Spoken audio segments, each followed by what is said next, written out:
ಸುಶ್ರಾವ್ಯವಾಗಿ ವಚನಕಾರ್ತನೆಯನ್ನು ಮಾಡಿರುವಂತಹ ಜಮುನಾ ಕಲಾವಿದರಾದ ಉಮೇಶ್ ಭಟ್ಟರವರಿಗೆ ಎಲ್ಲರ ಪರವಾಗಿ ಶರಣು ಶರಣಾರ್ಥಿಗಳು. ಈಗ ತನ್ನ ಕಾರ್ಯಕ್ರಮಕ್ಕೆ ಆಗಮಿಸಿದ ಶರಣ ಸಂಸ್ಕೃತಿ ಉತ್ಸವದ ಸರ್ವಾಧ್ಯಕ್ಷರಾದ ನಮ್ಮ ಮುರುಘಾ ಶರಣರಿಗೆ ಹಾಗೂ ಉತ್ಸವ ಸಮಿತಿಯ ಕಾರ್ಯಾಧ್ಯಕ್ಷರಾದ PSN ಜಯಣ್ಣ ಇವರಿಗೆ ನಮಸ್ಕರಿಸುತ್ತಾ ಅವರನ್ನು ವೇದಿಕೆಗೆ ಭಕ್ತಿಪೂರ್ವಕವಾಗಿ ಸ್ವಾಗತಿಸುತ್ತೇನೆ. ಈಗ ವೇದಿಕೆಯಲ್ಲಿರುವ ಪೂಜ್ಯರನ್ನು ಹಾಗೂ ಗುರು ಹಿರಿಯರೆಲ್ಲರನ್ನು ಭಕ್ತಿಪೂರ್ವಕವಾಗಿ ಸ್ವಾಗತಿಸಲು ತಲುಪಿದ್ದಾರೆ SKM ರೆಸಿಡೆನ್ಷಿಯಲ್ ಶಾಲೆಯ ಶಿಕ್ಷಕಿಯಾದ ಶ್ರೀಮತಿ ನೇತ್ರಾವತಿ ಎಚ್ಚರಿಸಿದರು.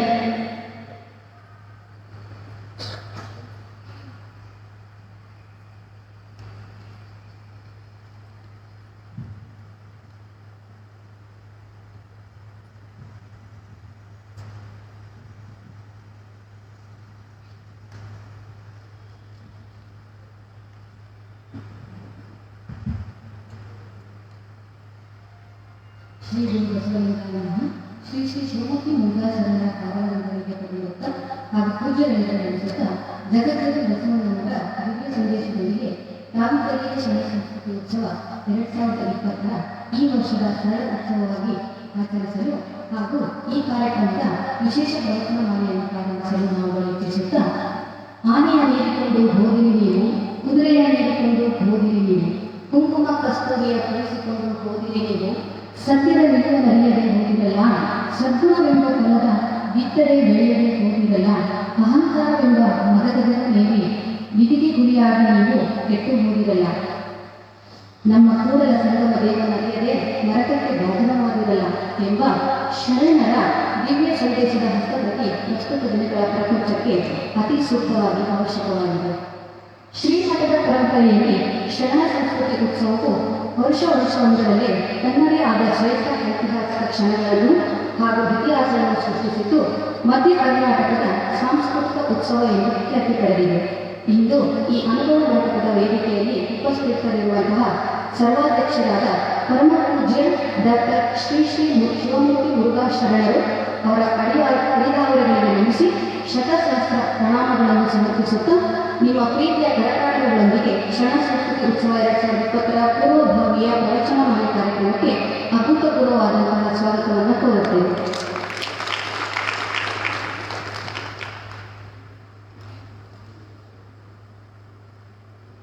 ಇನ್ನು ಕೆಲವೇ ನಿಮಿಷಗಳಲ್ಲಿ ಆಗಮಿಸಲಿರುವ ಶರಣ ಸಂಸ್ಕೃತಿ ಉತ್ಸವ 2020ರ ಗೌರವಾಧ್ಯಕ್ಷರಾದಂತಹ ಇಮ್ಮಡಿ ಸಿದ್ದರಾಮೇಶ್ವರ ಮಹಾಸ್ವಾಮಿಗಳು, ಗೋವಿ ಗುರುಪೀಠ, ಚಿತ್ರದುರ್ಗ ಇವರಿಗೂ ಕೂಡ ನಮ್ಮೆಲ್ಲರ ಪ್ರೀತಿಪೂರ್ವಕ ಚಪ್ಪಾಳೆಗಳೊಂದಿಗೆ ಸ್ವಾಗತವನ್ನು ಬಯಸುತ್ತೇನೆ.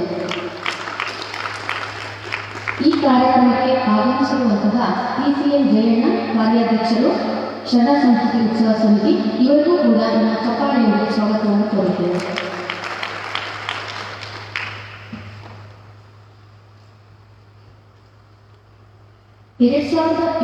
ಶರಣ ಸಂಸ್ಕೃತಿ ಉತ್ಸವದ ಪೂರ್ವಭಾವಿಯಾಗಿ ದಿನಾಂಕ 15/10/2020ರಿಂದ 21/10/2020ರವರೆಗೆ 7 ದಿನಗಳ ವಿಶೇಷ ಪ್ರವಚನಮಾಲೆಯನ್ನು ಏರ್ಪಡಿಸಲಾಗಿದ್ದು, ಧರ್ಮ ಜಾಗೃತಿ ಮತ್ತು ಶರಣ ಸಂಸ್ಕೃತಿಯ ಪ್ರಸಾರಕರಾದಂತಹ ಹಾಗೂ ಪ್ರಸಿದ್ಧ ವಚನಕಾರರಾದಂತಹ ಶ್ರೀ ಸಂಗಮೇಶ್ವರ ದೇವರು ಬಸವ ಕಲ್ಯಾಣ ಇವರಿಗೂ ಕೂಡ ನಾವು ಈ ಕಾರ್ಯಕ್ರಮಕ್ಕೆ ಸ್ವಾಗತವನ್ನು ಕೋರುತ್ತೇವೆ.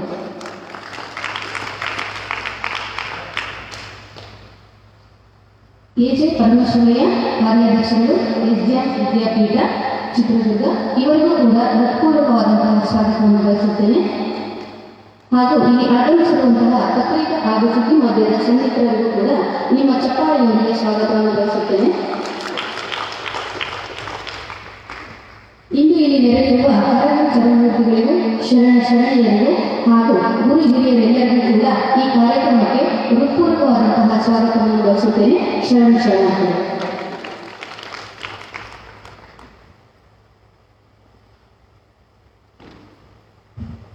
ಎಲ್ಲರನ್ನ ಆತ್ಮೀಯವಾಗಿ ಸ್ವಾಗತಿಸಿದ ನೇತ್ರ ಮೇಡಮ್ಗಳಿಗೆ ಧನ್ಯವಾದಗಳು. ತಮಗೆಲ್ಲರಿಗೂ ಒಂದು ವಿಶೇಷ ಸೂಚನೆ. ಕೋವಿಡ್-19 ಹಿನ್ನೆಲೆಯಲ್ಲಿ ತಮ್ಮೆಲ್ಲರ ಆರೋಗ್ಯ ದೃಷ್ಟಿಯಿಂದ ಮಾಸ್ಕ್ ಅನ್ನು ಕಡ್ಡಾಯವಾಗಿ ಬಳಸಿ, ವ್ಯಕ್ತಿಗತ ಅಂತರ ಕಾಯ್ದುಕೊಳ್ಳಿ ಹಾಗೂ ಸ್ಯಾನಿಟೈಸರ್ ಅನ್ನು ಬಳಸಿ. ಈಗ ಕಾರ್ಯಕ್ರಮದ ಉದ್ಘಾಟನೆ ವೇದಿಕೆಯ ಮೇಲಿರುವ ಪೂಜ್ಯಗಳಿಂದ.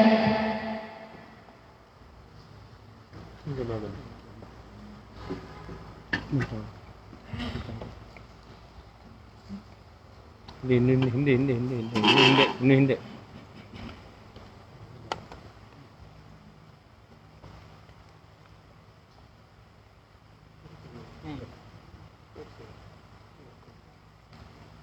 ಶ್ರೀ ಗುರು ಬಸವಲಿಂಗಾಯ ನಮಃ.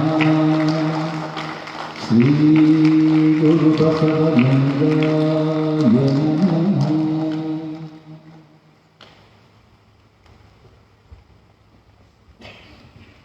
ಹಸಿರೇ ಉಸಿರು ಸಸಿಗೆ ನೀರೆರೆಯುವ ಮೂಲಕ ಕಾರ್ಯಕ್ರಮಕ್ಕೆ ಉತ್ತಮವಾಗಿ ಚಾಲನೆ ನೀಡಿದ ಪೂಜ್ಯರಿಗೆ ಧನ್ಯವಾದಗಳು. ಮಡಕೆಯ ಮಾಡುವಡೆ ಮಣ್ಣೆ ಮೊದಲು, ತೊಡಿಗೆಯ ಮಾಡುವಡೆ ಹುಣ್ಣೆ ಮೊದಲು, ಶಿವ ಪ್ರಭುವ ನರವಡೆ ಗುರುಪದವೇ ಮೊದಲು, ಕೂಡಲ ಸಂಗಮ ದೇವರ ನರವಡೆ ಶರಣರ ಸಂಘವೇ ಮೊದಲು.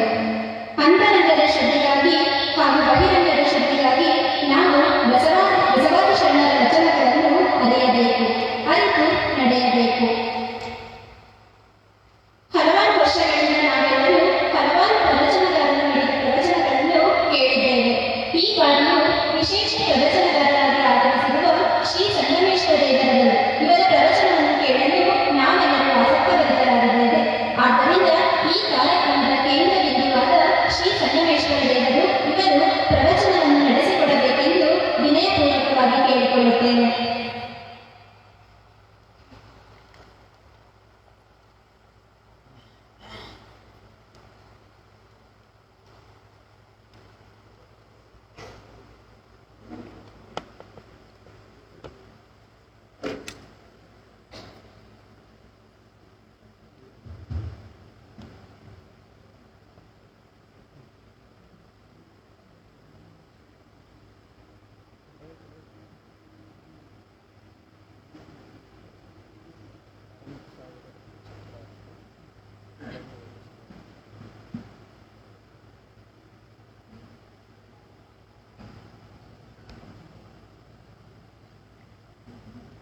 ಪ್ರಾತಸ್ಮರಣೀಯರಾದ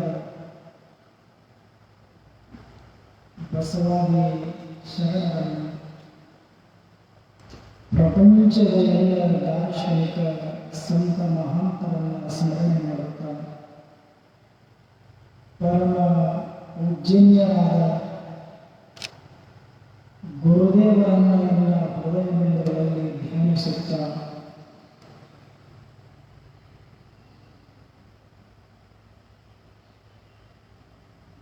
ಚಿತ್ರದುರ್ಗದ ಶ್ರೀ ಮುರುಘರಾಜೇಂದ್ರ ಬೃಹನ್ಮಠದಲ್ಲಿ ಪ್ರತಿ ವರ್ಷದ ಪದ್ಧತಿಯಂತೆ ಈ ವರ್ಷವೂ ಕೂಡ ಶರಣ ಸಂಸ್ಕೃತಿ ಉತ್ಸವದ ಈ ಸುಂದರ ಸಂಜೆಯ ಪ್ರವಚನ ಕಾರ್ಯಕ್ರಮದಲ್ಲಿ ಪರಮ ಪಾವನ ದಿವ್ಯ ಸಾನ್ನಿಧ್ಯವನ್ನು ವಹಿಸಿಕೊಂಡಿರುವಂತಹ ಸರಳರು, ಶಾಂತರು, ಸಾಮೂಹಿಕ ಇಷ್ಟಲಿಂಗ ಪೂಜೆಯ ವಿಧಾನವನ್ನು ನಾಡಿನ ತುಂಬ ಹರಡಿರ್ತಕ್ಕಂಥ ಮಹಾನುಭಾವರು ನಮ್ಮ ನಿಮ್ಮೆಲ್ಲರ ಅಂತರಂಗದಲ್ಲಿ ಬಸವಾದಿ ಶಿವಶರಣರ ವಚನದ ಸುಗಂಧವನ್ನು ಹರಡಿರತಕ್ಕಂಥ ಮಹಾನುಭಾವರಾಗಿರತಕ್ಕಂಥ ಪರಮ ಪೂಜ್ಯನೀಯರಾದ ಮುರುಘಾ ಶರಣರ ಪವಿತ್ರ ಅಡಿಯಾವಳಿಗಳಲ್ಲಿ ಶರಣಾರ್ಥಿಯನ್ನು ಸಮರ್ಪಿಸುತ್ತಾ ಇನ್ನೋರ್ವ ಪರಮ ಪೂಜ್ಯನೀಯರು ಶರಣ ತತ್ವನಿಷ್ಠರು ಭೌಮಿಪೀಠದ ಇಮ್ಮಡಿ ಸಿದ್ದರಾಮ ಮಹಾಸ್ವಾಮೀಜಿಯವರ ಅಡಿಯಾವಳಿಗಳಲ್ಲಿ ಶರಣರು ವೇದಿಕೆ ಮೇಲೆ ಆಶೀರ್ವಾದತಕ್ಕಂಥ ಶರಣರಲ್ಲಿ ಸಂಗೀತ ಕಲಾಕಾರರಲ್ಲಿ ಈ ಪ್ರವಚನ ಕಾರ್ಯಕ್ರಮದಲ್ಲಿ ಪಾಲ್ಗೊಂಡಿರುವ ಇಲ್ಲಿ ನೆರೆದಿರುವ ಎಲ್ಲ ಶರಣ ಬಂಧುಗಳೇ, ಶರಣ ತಂದೆ ತಾಯಿಗಳೇ, ತಮ್ಮೆಲ್ಲರಿಗೂ ಶರಣಾರ್ಥಿಗಳು.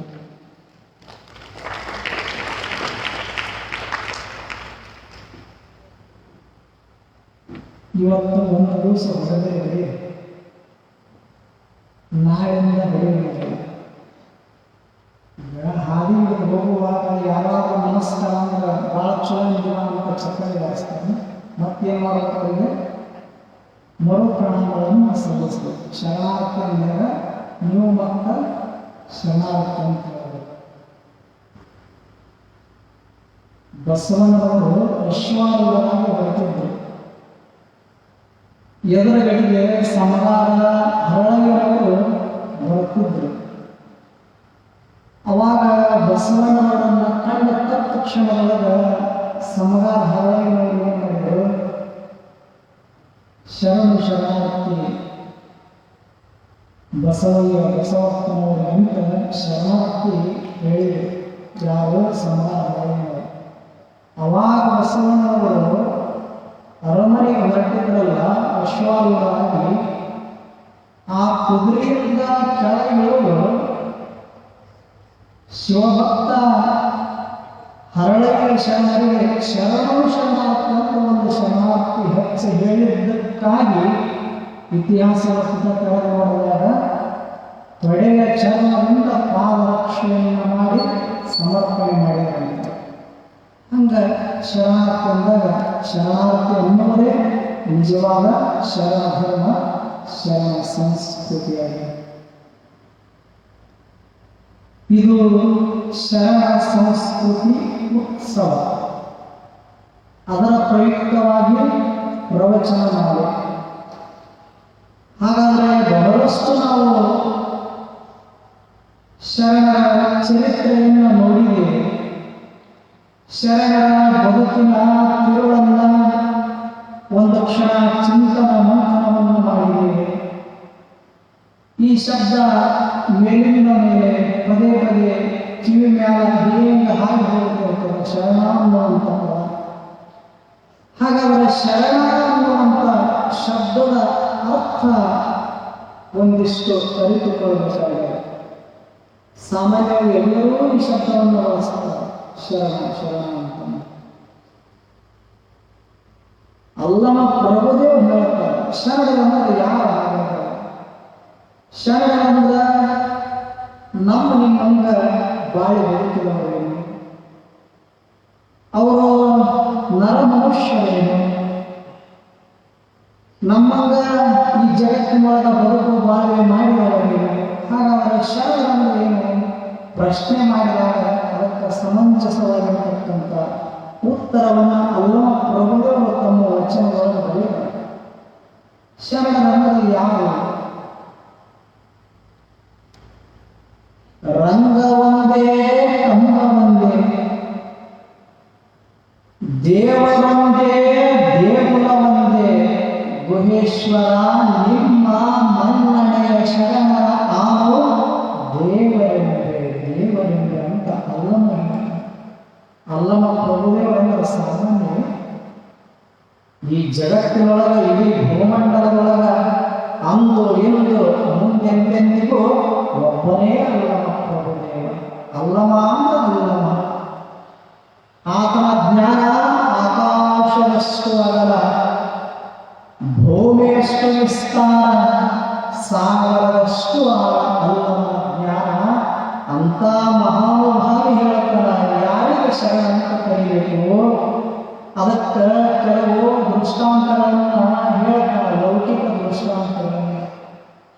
ರಂಗ ಒಂದೇ ಕಂಬ ಒಂದೇ, ದೇವರೊಂದೇ ದೇಗುಲ ಒಂದೇ. ಏನು ಅದ್ಭುತ ಮಾತು ಹೇಳ್ತಾನೆ ಪ್ರಭುದೇವರು. ಹಿಂದಕ್ಕೆ ಇದ್ದು ರಂಗಮಂಟಪ ಅಂತಿತ್ತು, ಮಧ್ಯದೊಳಗ ರಂಗಮಂಟಪ, ಸುತ್ತೆಲ್ಲ 4 ಕಂಬಗಳಿರುತ್ತಿತ್ತು. ಆ ರಂಗಮಂಟಪ ನಿರ್ಮಾಣ ಆಗಿದ್ದು ಕಲ್ಲಿನಿಂದ. ಅದರ ಸೊಬಗನ್ನ ಸೌಂದರ್ಯವನ್ನು ಹೆಚ್ಚಿಸುವಂತ 4 ಕಂಬಗಳು ಇರ್ತಾವಲ್ಲ, ಅವು ನಿರ್ಮಾಣ ಆಗಿದ್ದು ಕಲ್ಲಿನಿಂದ. ಹೆಸರು ಭಿನ್ನ ಅಷ್ಟೇ, ಹೆಸರು ಬೇರೆ, ಕಂಬ ಬೇರೆ, ರಂಗಮಂಟಪ ಬೇರೆ. ಆ ಮೂಲ ವಸ್ತು ಕಲ್ಲು ಅದು ಒಂದೇ. ಅದೇ ಕಲ್ಲಿನಿಂದ ಕಂಬ ನಿರ್ಮಾಣ ಆಗ್ಯದ, ಅದೇ ಕಲ್ಲಿನಿಂದ ರಂಗಮಂಟಪ ತಯಾರಾಗ್ಯದ. ಹೆಸರು ಭಿನ್ನ, ಮೂಲ ವಸ್ತು ಒಂದೇ. ರಂಗ ಒಂದೇ, ಕಂಬ ಒಂದೇ. ಹೇಗೋ ಮುಂದೆ ಹೇಳ್ತಾನೆ. ದೇವರೊಂದೇ, ದೇಗುಲ ಒಂದೇ. ದೇವ ಮಂದಿರವನ್ನು ನಿರ್ಮಾಣ ಮಾಡಿ ಒಂದಲ್ಲ ಎರಡಲ್ಲ ಕೋಟಿ ಕೋಟಿ ದೇವಸ್ಥಾನಗಳ ನಿರ್ಮಾಣಗಳು ಜಗತ್ತಿನೊಳಗ. ಎಲ್ಲ ದೇವಸ್ಥಾನಗಳು ನಿರ್ಮಾಣ ಆಗ್ಯಾವಲ್ಲ, ಯಾವುದರಿಂದ ಆಗ್ಯಾವು? ಕಲ್ಲಿನಿಂದಾಗಿವೆ. ಕಲ್ಲಿನ ಕಟ್ಟಡಗಳಿಂದ ನಿರ್ಮಾಣ ಮಾಡಿದ್ದೇವೆ. ಅಷ್ಟೇ ಅಲ್ಲ, ಆ ಕಲ್ಲಿನ ಕಟ್ಟಡದ ನಿರ್ಮಾಣದ ಒಳಗ ಮಧ್ಯ ಒಳಗ ಗರ್ಭ ಗುಡಿ ಅಂತ ಏನು ಕರಿತೇವೆ, ಆ ಗರ್ಭ ಮಂದಿರದೊಳಗೂ ಸಹಿತ ಮೂರ್ತಿ ಯಾವ ಕೂಡಿಸಿವಿ? ಅದರ ಕಲ್ಲಿನ ಮೂರ್ತಿ ಕೂಡಿಸಿವಿ. ಅದು ಬೇಕಾದಂಥ ಮೂರ್ತಿಗಳು, ಯಾವುದೇ ದೇವರುಗಳು ಅದು ಕಲ್ಲಿನಿಂದ ನಿರ್ಮಾಣ ಆಗ್ಯದ.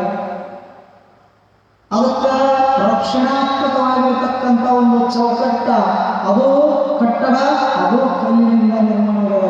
ಒಂದಕ್ಕ ದೇವರ ಅಂತ ಕರೆದೇವೆ, ಒಳಗಿರಕ್ಕ ದೇವರ ಅಂತ ಕರೆದೇವೆ.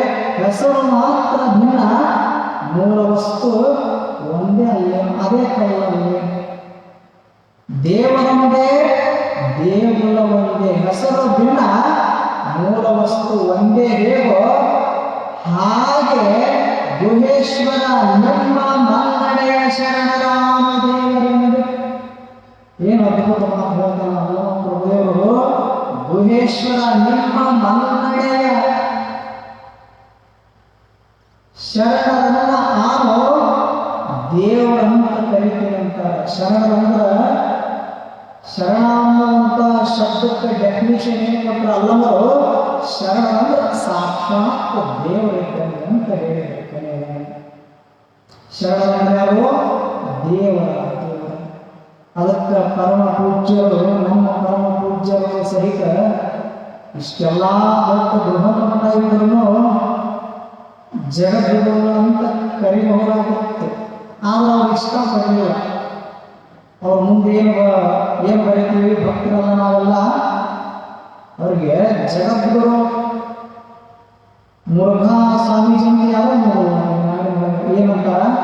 ಮುರುಘಾ ಶರಣರಂತನ ಕರೀತಾರ. ಶರಣ ಅನ್ನುವಂಥ ಶಬ್ದದ ವೈಶಿಷ್ಟ್ಯವೇ ಹಾಗದ, ಅದರ ಮಹತ್ವ ಹೀಗದ. ಏನದ? ಶರಣಂದ್ರ ಸಾಕ್ಷಾತ್ ದೇವರಿದ್ದಂತ ದೇವರಂತ. ಹಾಗೆ ಅಂತಹ ದೇವನನ್ನ ಕುರಿತು ಹಗಲ ಇರಳ ಹಗಲ ಇರಳ ಚಿಂತನ ಮಂಥನವನ್ನು ಮಾಡಿರ್ತಕ್ಕಂಥವರು ಶರಣರು. ಆ ದೇವರನ್ನ ಎಡಗಿಡದೆ ನೆನೆಯುತ್ತಾ ಕೊನೆಗೆ ಒಂದು ದಿವಸ ತಾವು ದೇವರೇ ಆಗಿರತಕ್ಕಂಥ ಮಹಾನುಭಾವರು. ಅಂತಹ ಶರಣರ ಸಂಸ್ಕೃತಿ. ಶರಣರ ಸಾಕ್ಷಾತ್ ದೇವರು. ಯಾರ ದೃಷ್ಟಿಯೊಳಗ? ಅಲ್ಲಮರ ದೃಷ್ಟಿಯೊಳಗ ದೇವರು. ಆ ವೇಳೆ ಮುಂದೊಂದು ಶಬ್ದ ಏನು? ಶರಣ ಸಂಸ್ಕೃತಿ. ಸಂಸ್ಕೃತಿ ಅಂದ್ರೇನು? ನಾವು ಇಂಗ್ಲಿಷ್ ಒಳಗೆ ಭಾಳ ಚೆನ್ನಾಗಿ ಬಳಸ್ತೇವೆ, ಕಲ್ಚರ್ ಅಂತ ಬಳಸ್ತೇವೆ. ಅದಕ್ಕಿಂತ ಪೂರ್ವದಲ್ಲಿ ಆ ಶಬ್ದ ಲ್ಯಾಟಿನ್ ಭಾಷೆಯಿಂದ ಬಂದಿರತಕ್ಕಂಥದ್ದು. ಲ್ಯಾಟಿನ್ ಭಾಷೆಯೊಳಗೆ ಕಲ್ಟಸ್ ಅಂತ ಕರೀತಾರೆ. ಅದನ್ನೊಂದು ಇಂಗ್ಲಿಷಿನೊಳಗ ಕಲ್ಚರ್ ಅಂತ ಆಯಿತು. ಅದನ್ನೇ ಕನ್ನಡದೊಳಗೆ ನಾವು ಏನಂತ ಕರಿತೇವೆ? ಸಂಸ್ಕೃತಿ ಅಂತ ಕರಿತೇವೆ. ಸಂಸ್ಕೃತಿ ಅಂದ್ರೇನು? ಸಂಸ್ಕಾರ, ಸಂಸ್ಕರಣ, ಸಂಸ್ಕೃತಿ, ಮೂರು ಶಬ್ದಗಳು. ಸಂಸ್ಕಾರ ಸಂಸ್ಕರಣ ಎರಡು ಒಂದೇ. ಸಂವ್ಯಕರಣ ಸಂಸ್ಕರಣ ಇದೇ ಸಂಸ್ಕಾರ. ಮುಂದೆ ಸಮ್ಯಕ್ ಕೃತಿ ಸಂಸ್ಕೃತಿ. ಹಾಗಾದ್ರೆ ಸಂಸ್ಕೃತಿ ಅಂದ್ರೆ ಏನು ಗೊತ್ತೇ? ಸಂಸ್ಕೃತಿ ಅಂದ್ರೆ ಯಾವುದೇ ಒಂದು ವಸ್ತು ಅಥವಾ ಯಾವುದೇ ಒಂದು ಪದಾರ್ಥ ಕೆಡದಂತೆ ನೈಸರ್ಗಿಕವಾಗಿ ತಾನು ಹೇಗೆ ಇರುವುದೋ ಹಾಗೇ ಇರುವುದಕ್ಕೆ ಸಂಸ್ಕೃತಿ ಅಂತ ಕರೀತಾರೆ. ಕೆಡಬಾರದು, ಎಂದೂ ಯಾವ ಕಾಲಕ್ಕೂ ಕೆಡಬಾರದು. ತಾನು ಹೇಗೆ ಇರಬೇಕು ಕೊನೆಯ ತನಕ ಹಾಗೇ ಇರ್ತದಲ್ಲ, ಅದಕ್ಕೆ ಸಂಸ್ಕೃತಿ ಅಂತ ಕರೀತಾರೆ. ಆ ಬಳಿಕ ಮತ್ತೊಂದು ಕಡೆಗೆ ಹೇಳ್ತಾರೆ, ಸಂಸ್ಕೃತಿ ಅಂದ್ರೆ ನಮ್ಮ ಜೀವನ ಸಾಧುವನ್ನಾಗಿ ಮಾಡಿಕೊಳ್ಳುವುದರ ಜೊತೆ ಜೊತೆಗೆ ಸಮಾಜದ ಹಿತವನ್ನ ಬಯಸುವ ವಿಧಾನಕ್ಕೆ ಸಂಸ್ಕೃತಿ ಅಂತ ಕರೀತಾರ. ಈ ಕೆಲಸವನ್ನು ಯಾರು ಮಾಡಿದರು ಅಂತ ಕೇಳಿದ್ರೆ ಬಸವಾದಿ ಶೇಷಣ್ಣರು ಮಾಡಿದರು. ಏನ್ ಮಾಡಿದರು? ತಮ್ಮ ಜೀವನವನ್ನ ಸಾಧುವನ್ನಾಗಿ ಮಾಡಿಕೊಳ್ಳುವುದರ ಜೊತೆ ಜೊತೆಗೆ ಸಮಾಜದೊಳಗೆ ಒಂದಿಷ್ಟು ಹಿತವನ್ನು ಬಯಸುವಂತಹ ಹಲವಾರು ವಿಧಾನಗಳನ್ನು ಅವರು ಅಂದಿನ ಸಮಾಜದೊಳಗೆ ಕಂಡುಕೊಂಡರಲ್ಲ. ಅದೇ ಮುಂದೆ ಅತ್ಯದ್ಭುತವಾಗಿರತಕ್ಕಂಥ ಸಂಸ್ಕೃತಿ ಒಂದು ಪರಂಪರೆಯಾಗಿ 900 ವರ್ಷಗಳಾದರೂ ಸಹಿತ ಇನ್ನೂ ಮಾಸಿಲ್ಲ. ಆ ಸಂಸ್ಕೃತಿ ಹೇಗೆ ಸೂರ್ಯ ಬೆಳಕು ಚೆಲ್ಲುತ್ತಾನ, ಹೇಗೆ ಚಂದ್ರ ಬೆಳಕು ಚೆಲ್ಲುತ್ತಾನ, ಹಾಗೆಯೇ ಬೆಳಕಿನೋಪಾದಿಯಲ್ಲಿ 900 ವರ್ಷ ಆದರೂ ಸಹಿತ ಏನು ಮಾಡ್ಯಾರ ಶರಣರು? ನಮ್ಮ ಅಂತರಂಗದೊಳಗೆ ಒಂದಿಷ್ಟು ವಚನದ ಬೆಳಕನ್ನ, ಸಮಾನತೆಯ ಬೆಳಕನ್ನ, ಸತ್ಸಂಗದ ಬೆಳಕನ್ನ ಒಂದಿಷ್ಟು ನಮ್ಮೊಳಗೆ ತುಂಬಲಿಕ್ಕೆ ವಚನಗಳು ತುಂಬುತ್ತಾವು. ಇದು ಸಂಸ್ಕೃತಿ ಅಂತ ಕರೀತೀವಿ. ಅಷ್ಟೇ ಅಲ್ಲ, ಇಂಗ್ಲಿಷ್ ಒಳಗೆ ಒಬ್ಬ ಶ್ರೇಷ್ಠ ಕವಿ ಆಗಿ ಹೋಗ್ತಾನ. ಆತ ಹೇಳ್ತಾನ, ನಡೆ ನುಡಿಗಳ ಸೊಗಸೇ ಸಂಸ್ಕೃತಿ. ಎಷ್ಟು ಚಲೋ ಹೇಳಿದ. ನಡೆ ನುಡಿಗಳ ಸೊಗಸೇ ಸಂಸ್ಕೃತಿ. ಇದರಂಗ ಬದುಕುಳ್ಳೇನು ಶರಣ? ನಡೆಯೊಳಗೆ ನುಡಿಯ ಪೂರೈಸಿ ಒಂದು ಜವೆ ಕೊರತೆ ಆಗಡೆ ಎನ್ನ ನದ್ದಿ ನೀನೆದ್ದು ಹೋಗ ಕೂಡಲ ಸಂಗಮ ದೇವ ಅಂತ ಒಂದು ಕಡೆಗೆ ಹೇಳ್ತಾರೆ. ಇನ್ನೊಂದು ಕಡೆಗೆ ನುಡಿಯಲ್ಲಿ ಎಚ್ಚೆತ್ತು ನಡೆಯಲ್ಲಿ ತಪ್ಪಿಗಡೆ ಹಿಡಿದಿದ್ದ ಲಿಂಗವು ಘಟಸರ್ಪ ನೋಡ ಅಂತ ಮತ್ತೊಂದು ಕಡೆಗೆ ಹೇಳ್ತಾರ. ಎಷ್ಟೊಂದು ಅನ್ಯೋನ್ಯವಾಗಿರತಕ್ಕಂಥ ನಡೆದು ಮತ್ತು ನುಡಿಯಲ್ಲಿ ಎಷ್ಟು ಸಾಮರಸ್ಯ ಇತ್ತು ಶರಣರ ಬದುಕು. ಅದೇ ಒಂದು ಅದ್ಭುತವಾಗಿರತಕ್ಕಂಥ ಸಂಸ್ಕೃತಿ. ಅಂತಹ ಸಂಸ್ಕೃತಿ ಏನು? ಶರಣ ಸಂಸ್ಕೃತಿ. ಶರಣ ಸಂಸ್ಕೃತಿ, ಇದು ಸಂಸ್ಕೃತಿ. ಆ ಬಳಿಕ ಉತ್ಸವ. ಉತ್ಸವ ಅಂದ್ರೆ ಒಂದು ಹಬ್ಬ, ಸಡಗರ ಸಂಭ್ರಮದ ಹಬ್ಬ, ಆನಂದ, ಸಂತೋಷ. ಇಲ್ಲೇನು ವರ್ಷಗಳ ಕಾಲ ಇದು ನಡ್ಕೊಂಡು ಬಂದದ್ದು ಏನು? ಶರಣ ಸಂಸ್ಕೃತಿ ಉತ್ಸವ ನಡೆದವು, ಹಬ್ಬ ನಡೆದವು. ಜಗತ್ತಿನೊಳಗ COVID-19 ಬಂದು ಏನು ಮಾಡ್ಯದ? ಎಲ್ಲ ಜಗತ್ತನ್ನು ಒಂದು ಕ್ಷಣದೊಳಗೆ ಅಲ್ಲೋಲ ಕಲ್ಲೋಲ ಮಾಡಿದ. ಅಂಥ ವಾತಾವರಣದೊಳಗೂ ಸಹಿತ ಇಂದಿನ ದಿವಸ ಪರಮ ಪೂಜ್ಯರು ಹೇಳ್ತಾರೆ, ದುಃಖದೊಳಗೆ ಸುಖ ಕಾಣಬೇಕಂತ ಮನುಷ್ಯ.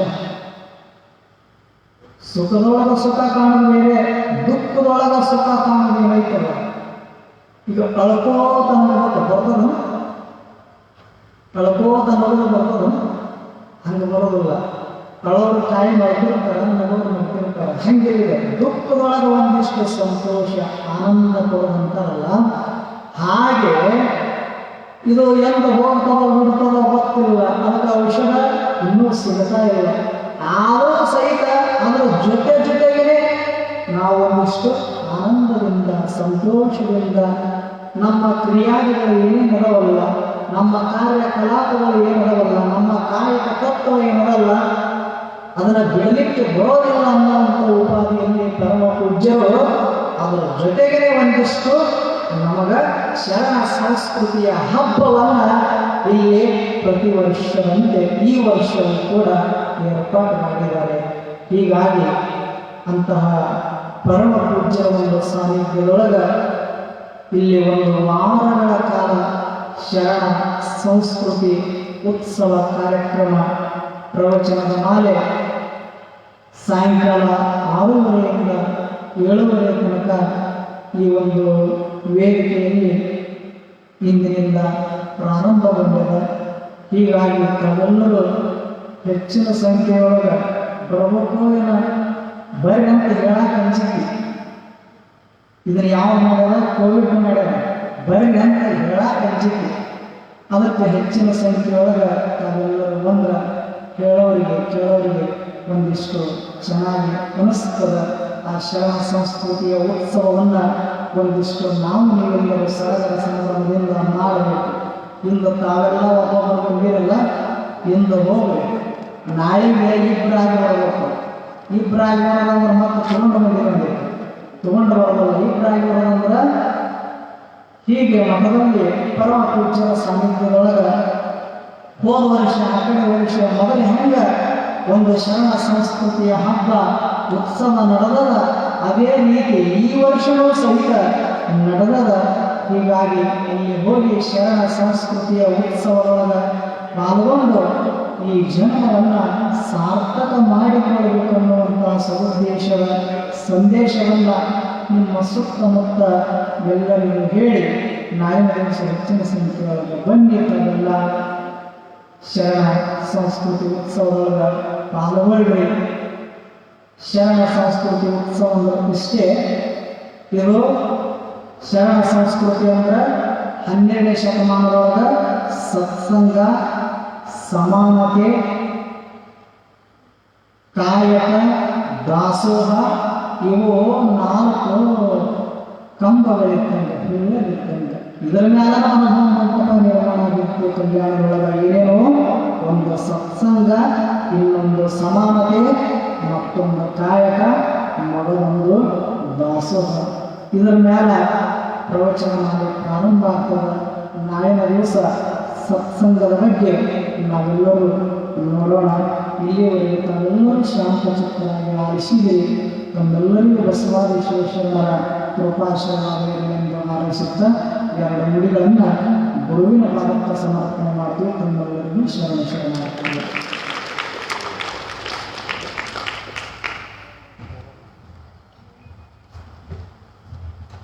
ಸಂಸ್ಕೃತಿಯ ಅರ್ಥವನ್ನು ಅತ್ಯಂತ ವಿಸ್ತಾರವಾಗಿ ತಿಳಿಸಿಕೊಟ್ಟಂತಹ ಶ್ರೀ ಸಂಗಮೇಶ ದೇವರಿಗೆ ಶರಣಾರ್ಥಿಗಳು.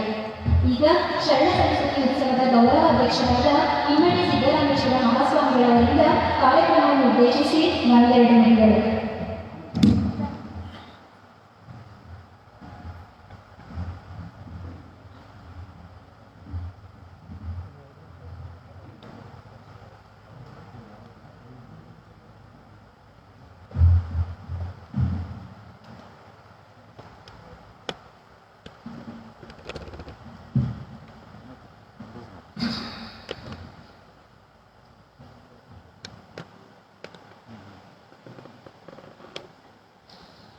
ಶ್ರೀ ಗುರು ಬಸವಲಿಂಗಾಯ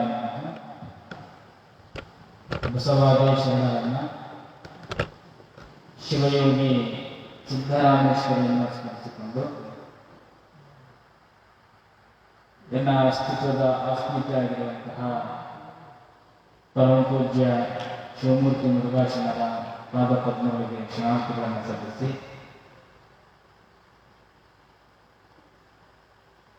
ಗುರುಗಳ ಸಂಕಲ್ಪದ ಬಸವತತ್ವ ಆಧಾರಿತ ಸಂಭ್ರಮ ಶರಣ ಸಂಸ್ಕೃತಿ ಉತ್ಸವ ದೊಡ್ಡ ಮಟ್ಟದ ಪ್ರಾರಂಭಕ್ಕೆ ಸಣ್ಣ ಚಾಲನೆ ಈ ಪ್ರವಚನ. ಈ ಪ್ರವಚನ ಕಾರ್ಯಕ್ರಮದ ಕೇಂದ್ರ ಬಿಂದುಗಳಾಗಿರುವಂತಹ ಸಂಗಮೇಶ್ವರದಲ್ಲಿ ಇಡೀ ಕಾರ್ಯಕ್ರಮದ ಜವಾಬ್ದಾರಿಯನ್ನು ಹೊಂದಿರುವಂತಹ ಉತ್ಸವ ಸಮಿತಿಯ ಕಾರ್ಯಾಧ್ಯಕ್ಷರಾದಂತಹ ಜಯಣ್ಣನಾಗಲಿ, ಆತ್ಮೀಯ ಪರಮಪೂಜ್ಯರಲ್ಲಿ, ಸೇರಿದಂತಹ ಎಲ್ಲ ಶರಣಾಶರಣರಲ್ಲಿ ಕ್ಷಣಾರ್ಥಿಗಳು.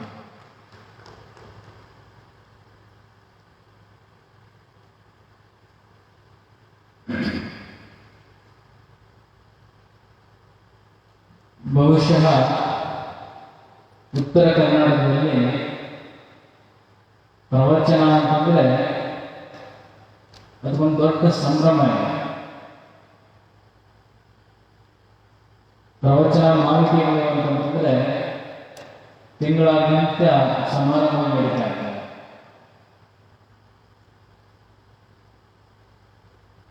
ಪ್ರವಚನಗಳು ಆ ಭಾಗದ ಒಂದು ಸಂಸ್ಕೃತಿ,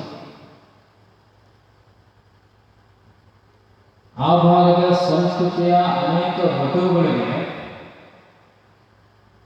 ತಿಂಗಳ ಪರ್ಯಂತ ನಡೆಸುವಂತಹ ಪ್ರವಚನ ಮಾಲಿಕೆಗಳಿಗೆ ಮುರುಘಾಶರಣರ ಒಂದು ಲೈನು ಒಂದು ತಿಂಗಳು ನಡೆಸ್ತಾರೆ. ಗುರುಗಳ ಒಂದು ವಾಕ್ಯ, ಅದರ ಮೇಲೆ ಒಂದು ತಿಂಗಳು ಕಥೆ, ಉಪಕಥೆ, ಉಪಮನ್ನ ಕೊಟ್ಕೊಂಡು ಒಂದು ತಿಂಗಳು ನಡೆಸ್ತಾರೆ. ಅರ್ಥಾತ್ ಮಧ್ಯ ಕರ್ನಾಟಕದ ಮುರುಘಾಶರಣರ ಸಾನ್ನಿಧ್ಯದಲ್ಲಿ ಪ್ರವಚನ ನಡೀತಾ ಇದೆ ಅಂತಂದ್ರೆ ವಟುಗಳಿಗೂ, ಸಾಧಕರಿಗೂ, ವಿದ್ವಾಂಸರಿಗೂ,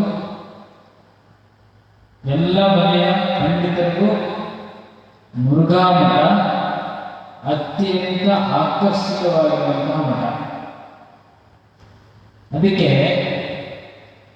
ಒಂದು ವಿಚಾರ ಇದೆ. ನಮ್ಮ ದಸರಾ ಮಹೋತ್ಸವ ಶರಣ ಸಂಸ್ಕೃತಿ ಉತ್ಸವವಾಗಿ ಪರಿವರ್ತನೆ ಆಗಿರುವಂಥದ್ದು ಒಂದು ಘಟ್ಟ. ಇಲ್ಲಿ ಉತ್ಸವ ಅಂದರೆ ಕೇವಲ ಮನೋರಂಜನೆಯಿಂದ ಒಳಗೊಂಡಂತಹ ಉತ್ಸವ ಅಲ್ಲ. ಶರಣ ಸಂಸ್ಕೃತಿ ಉತ್ಸವ ಅದು ಜೀವನೋತ್ಸವ ಅಂತ. ನಮ್ಮ ಶರಣ ಸಂಸ್ಕೃತಿ ಉತ್ಸವ ಯಾರ ಬದುಕಿನಲ್ಲಿ ಜೀವನೋತ್ಸವವನ್ನು ಕಳೆದುಕೊಂಡಿರೋ ಅವರೆಲ್ಲರೂ ಮತ್ತೊಮ್ಮೆ ಜೀವನೋತ್ಸವದ ಬರಲಿಕ್ಕೆ ಬರುವಂತಹ ಒಂದು ಕೇಂದ್ರ ಆಗಿರುವಂಥದ್ದು ಶರಣ ಸಂಸ್ಕೃತಿ ಉತ್ಸವ ಅರ್ಥಾತ್ ಜೀವನೋತ್ಸವ ಅಂತ. ಅದಕ್ಕೆ ನಮ್ಮ ಸಂಗಮೇಶ್ವರರು ಹೇಳ್ತಾ ಇದ್ದಾರೆ, ನಮ್ಮ ಸಂಸ್ಕೃತಿ, ಈ ಸಂಸ್ಕೃತಿ ಅನ್ನೋದು ಮೂಲ ಒಂದು ಪದವನ್ನು ಹುಡುಕ್ತಾ ಹೋದಾಗ ಒಬ್ಬ ಇದರ ವಿಷಯ ತಜ್ಞರು ಹೇಳ್ತಾ ಇದ್ದಾರೆ, ಮೂಲ ಪದ ಅದು ಗ್ರೀಕ್ ದೇಶದ ಪದ ಅಂತ. ಗ್ರೀಕ್ ದೇಶದ ಪದ ಕಲ್ಚ್ ಅಂತ. ಕಲ್ಚ್ ಅಂತಂದ್ರೆ ಕೃಷಿಯನ್ನು ಮಾಡುವಂತಹ ಆ ನೇಗಿಲಿನಿದೆ, ಆ ನೇಗಿಲನ್ನ ಕಟ್ಟಿಗೆಯ ತುದಿಗೆ ಕಬ್ಬಿಣವನ್ನ ಏನು ನಾವು ಅದನ್ನ ಕಟ್ಟಿಗೆ ಸವಿದೆಯಲ್ಲಿ ಕಬ್ಬಿಣದ ಒಂದು ಅದಕ್ಕೆ ರಕ್ಷಾ ಕವಚ ಆಗ್ತದಲ್ಲ, ಅದಕ್ಕೆ ಕಲ್ಚ್ ಅಂತ ಕರೀತಾರೆ. ಆ ಕಲ್ ಆಂಗ್ಲ ಭಾಷೆ ಕೈಲಿ ಸಿಕ್ಕು ಕಲ್ಚರ್ ಅನ್ನೋದನ್ನ ಅದು ಮುಂದುವರೆದ ಶಬ್ದ ಆಗುತ್ತೆ. ಯಾವ ಕಲ್ಚರ್ ಸಂಸ್ಕೃತಿ ಅಂತ ಹೇಳ್ತಿಲ್ಲ, ಅದು ಮೂಲ ಕೃಷಿ ಸಂಸ್ಕೃತಿ ಅಂತ. ಎಲ್ಲ ಸಂಸ್ಕೃತಿಗೂ ಮೂಲ ಸಂಸ್ಕೃತಿ ಯಾವುದು ಅಂತಂದ್ರೆ ಅದು ಗ್ರೀಕ್ ಭಾಷೆ ಕಲ್ಚರ್ ಅರ್ಥಾತ್ ಕೃಷಿ ಸಂಸ್ಕೃತಿ ಅಂತ ಹೇಳಿ. ಅದಕ್ಕೆ ಗುರುಗಳು ಪ್ರತಿ ವರ್ಷ ಕೃಷಿ ಮೇಳವನ್ನು ಶರಣ ಸಂಸ್ಕೃತಿಯ ಒಂದು ಅಂಗವಾಗಿ ತೆಗೆದುಕೊಂಡು ಹೋಗ್ತಾ ಇದ್ದಾರೆ. ಶರಣ ಸಂಸ್ಕೃತಿಯಲ್ಲಿ ಎಲ್ಲ ವಿಚಾರಗಳ ಒಳಗೊಂಡಂತಹ ಕೃಷಿಯನ್ನು ಮಾಡ್ತಾರೆ, ವಚನ ಕೃಷಿಯನ್ನು ಮಾಡ್ತಾರೆ, ಎಲ್ಲ ವರ್ಗಗಳ ವಿಚಾರದ ಕೃಷಿಯನ್ನು ಮಾಡ್ತಾರೆ. ಅರ್ಥಾತ್ ಶರಣ ಸಂಸ್ಕೃತಿ ಅಂತಂದ್ರೆ, ಶರಣರ ಕೃಷಿ ಅಂತಂದ್ರೆ ಸಮ ಸಮುದಾಯದಲ್ಲಿ, ಈ ಸಮ ಸಮಾಜದಲ್ಲಿ ಯಾವುದನ್ನ ಈ ಯಾವುದು ವ್ಯತ್ಯಾಸವಾಗಿದೆಯೋ ಅದನ್ನು ಸಮಾಜಕ್ಕೆ ಕರೆದುಕೊಂಡು ಹೋಗುವಂತಹ ಪಥವಾಗಿದೆ. ಶರಣ ಸಂಸ್ಕೃತಿ ಅಂದರೆ ಅದು ಸಮಪಾಲಿಗೆ ಕರೆದುಕೊಂಡು ಹೋಗುವಂಥದ್ದು ಶರಣ ಪಥ ಅನ್ನುವಂಥದ್ದು. ಇಂತಹ ಕಲ್ಚರ್ ನಮ್ಮ ಸಂಸ್ಕೃತಿ, ಇದು ಸಂಸ್ಕಾರದಿಂದ ಬಂದಿರುವಂಥದ್ದು. ನಮ್ಮ ಭಾರತೀಯ ಸಂಸ್ಕೃತಿ, ನಮ್ಮ ಶರಣ ಸಂಸ್ಕೃತಿ, ನಮ್ಮ ಸಂಸ್ಕಾರವನ್ನು ಒಳಗೊಂಡಂತಹದನ್ನು. ಅರ್ಥಾತ್ ಇವತ್ತೆಲ್ಲ ರಾಯಭಾರಿಗಳನ್ನು ನೋಡ್ತಾರೆ, ಒಂದು ಕೊಕೊಕೋಲಾ ರಾಯಭಾರಿಯನ್ನು ನೋಡ್ತಾರೆ, ಒಂದು ಯಾವುದೋ ಮದ್ಯಪಾನದ ರಾಯಭಾರಿಗಳನ್ನು ನೋಡ್ತಾರೆ, ಒಂದು ಧೂಮಪಾನದ ರಾಯಭಾರಿಗಳನ್ನು ನೋಡ್ತಾರೆ, ಅಥವಾ ದೇಶ ವಿದೇಶಿಗಳ ಒಂದು ಸರಕಿಗೊಂದು ರಾಯಭಾರಿಯನ್ನು ನೋಡ್ತಾರೆ. ಒಬ್ಬ ಕ್ರಿಕೆಟ್ ಪಟು ಅದಕ್ಕೆ ರಾಯಭಾರಿ ಆಗ್ತಾನೆ, ಒಬ್ಬ ಸಿನಿಮಾ ತಾರಕ್ಕೆ ರಾಯಭಾರಿ ಆಗ್ತಾನೆ.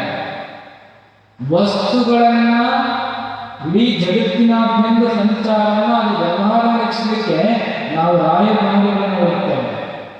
ನಮಗೆ ಬೇಕಾಗಿರುವಂತಹ ರಾಯಭಾರಿಗಳು ಸಂಸ್ಕೃತಿಯನ್ನ ಪಸರಿಸುವಂತಹ ರಾಯಭಾರಿಗಳು ಬೇಕಾಗಿದೆ. ಅದಕ್ಕೆ ರಾಯಭಾರಿಗಳು ಹೆಂಗಿರ್ಬೇಕಪ್ಪ ಅಂದ್ರೆ ಸಂಸ್ಕಾರವಂತರಾಗಿರಬೇಕು. ನಮ್ಮ ರಾಯಭಾರಿಗಳು ಸಂಸ್ಕಾರವಂತರಾಗಿರಬೇಕು. ನಮ್ಮ ಸಂಸ್ಕೃತಿಯ ರಾಯಭಾರಿಗಳು ಸಂಸ್ಕಾರವಂತರಾಗಬೇಕು. ಅರ್ಥಾತ್ ನಮ್ಮ ಸಂಸ್ಕಾರವಂತರು ಎಲ್ಲಿ ಸಿಗ್ತಾರಪ್ಪ ಅಂದ್ರೆ ಶರಣ ಸಂಸ್ಕೃತಿ ಉತ್ಸವದ ಈ ರೀತಿಯಾಗಿರುವಂತಹ ಪ್ರವಚನ ಮಾಡಿಕೊಂಡು ಯಾರು ಕೇಳ್ತಾರೋ ಅಲ್ಲೆಲ್ಲ ಸಂಸ್ಕಾರವಂತರು ಸಿಗ್ತಾರೆ. ನಮ್ಮ ಶರಣ ಸಂಸ್ಕೃತಿಯ ರಾಯಭಾರಿಗಳು ನಮ್ಮ ಮನೆಯಲ್ಲಿ ಸಿಗ್ತಾರೆ, ನಮ್ಮ ಪರಿಸರದಲ್ಲಿ ಸಿಗ್ತಾರೆ. ನನಗೆ ಮುಖ್ಯವಾಗಿ ಬೇಕಾಗಿರುವಂಥದ್ದು ದೇಶ ವಿದೇಶಗಳ ಸಗಟು ಸಾಧನಗಳನ್ನ ರಾಯಭಾರಿಗಳಾಗಿರುವಂಥವರೆಲ್ಲ ನಮ್ಮ ಶರಣ ಸಂಸ್ಕೃತಿಗೆ ಸಂಸ್ಕಾರವಂತ ರಾಯಭಾರಿಗಳು ಬೇಕಾಗಿದೆ. ಅಂತಹ ರಾಯಭಾರಿಗಳನ್ನ ಹುಡುಕಲಿಕ್ಕೋಸ್ಕರ ಗುರುಗಳು ಬಸವ ತತ್ವ ಮಹಾವಿದ್ಯಾಲಯ ಸ್ಥಾಪನೆ ಮಾಡಿ ನೂರಾರು ಮಕ್ಕಳನ್ನು ಕರೆತಂದು ಇವತ್ತು ಬಸವ ತತ್ವವನ್ನು ನಾಡಿನ ಮೂಲೆ ಮೂಲೆಗೆ ಸಂಚರಿಸುವಂತಹ ರಾಯಭಾರಿಗಳನ್ನು ತಯಾರು ಮಾಡಿ ಬಸವ ತತ್ವದ ರಾಯಭಾರಿಗಳ ಕಿಂಗ್ ಮೇಕರ್ ಅಂದರೆ ಅದು ಮುರುಘಾಶರಣ ರಾಯಭಾರಿ ಅಂತ. ಜ್ಯೋತಿ ಹುಟ್ಟಿದ ಭಕ್ತಿಯೆಲ್ಲ ಜ್ಯೋತಿಯನ್ನು ತಪ್ಪುವ ಎನ್ನದೆ ಇವತ್ತು ಬಸವ ತತ್ವದ ದಂಡನಾಯಕರಾಗಿ ಬಸವ ತತ್ವದ ನೂರಾರು ಬೀಜಗಳನ್ನು ಹೆಂಗೆ ಗುರುಗಳು ಬೆಟ್ಟಕ್ಕೆ ಹೋಗಿ ಒಂದು ಬೀಜಗಳ ಮುಂದೆ ಎಲ್ಲ ಕಡೆ ಚಿಹ್ನೆ ಅಲ್ಲಿ ಸಸಿಗಳ ಕ್ರಾಂತಿ ಸಸ್ಯ ಕ್ರಾಂತಿಯನ್ನು ಮಾಡ್ತಾರೆ. ಹಾಗೆ ಬಸವ ತತ್ವವನ್ನು ಎಲ್ಲ ಒಟ್ಟಿಗೆ ಗುಣಪಡಿಸುವುದರ ಮೂಲಕ ಸಾಧು ಸನ್ಯಾಸಿ ಸಂಸಾರಸ್ಥನ್ನು ಒಳಗೊಂಡಂತಹ ಶರಣ ಸಂಸ್ಕೃತಿಯ ರಾಯಭಾರಿಗಳನ್ನು ಮಾಡಿ ಮತ್ತು ಬಸವ ತತ್ವವನ್ನು ನಾಡಿನ ಮೂಲೆ ಮೂಲೆಗೆ ಕಳಿಸ್ತಾ ಇದ್ದಾರೆ. ಅಂತಹ ಶರಣ ಸಂಸ್ಕೃತಿ ಉತ್ಸವದ ರಾಯಭಾರಿಗಳನ್ನು ಹುಡುಕುವಂತಹ ಅಥವಾ ಅಂತಹ ಸಂಸ್ಕಾರವಂತರನ್ನು ತಯಾರು ಮಾಡುವಂತಹ ಒಂದು ಸಣ್ಣ ದೊಡ್ಡ ಸಮಾರಂಭದ ಸಣ್ಣ ಚಾಲನೆ ಈ ಪ್ರವಚನ ಮಾಲಿಕೆಯಾಗಿದೆ. ಅಂತಹ ಪ್ರವಚನ ಮಾಲಿಕೆಯನ್ನು ನಡೆಸಿಕೊಳ್ಳಕ್ಕೆ ಬಂದಂತಹ ಸಂಗಮೇಶ್ವರ ದೇವರು ಗುರುಗಳ ಕೃಪಾಶಯದೊಂದಿಗೆ ಬಹಳ ಚೆನ್ನಾಗಿ ನಡೆಸಿಕೊಡ್ತಾರೆ ಎನ್ನುವಂತಹ ವಿಶ್ವಾಸವನ್ನು ವ್ಯಕ್ತಪಡಿಸ್ತಾ ಎರಡು ಮಾತುಗಳನ್ನು ಗುರುಗಳ ಪಾದಗಳಿಗೆ ಅರ್ಪಿಸಿ ವಿರಾಮ ನೀಡ್ತೇನೆ. ಶರಣಾರ್ಥಿಗಳು.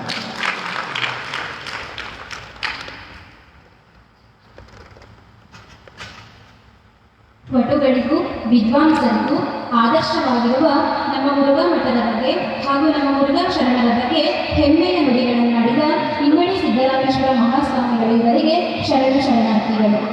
ಈಗ ಕಾರ್ಯಕ್ರಮದ ದಿವ್ಯ ಸಾಹಿತ್ಯವನ್ನು ವಹಿಸಿರುವ ನಮ್ಮ ಮುರುಘಾ ಶರಣರಿಂದ ಸಚ್ಚಿಂತನ ಹಾಗೂ ಆಶೀರ್ವಚನ.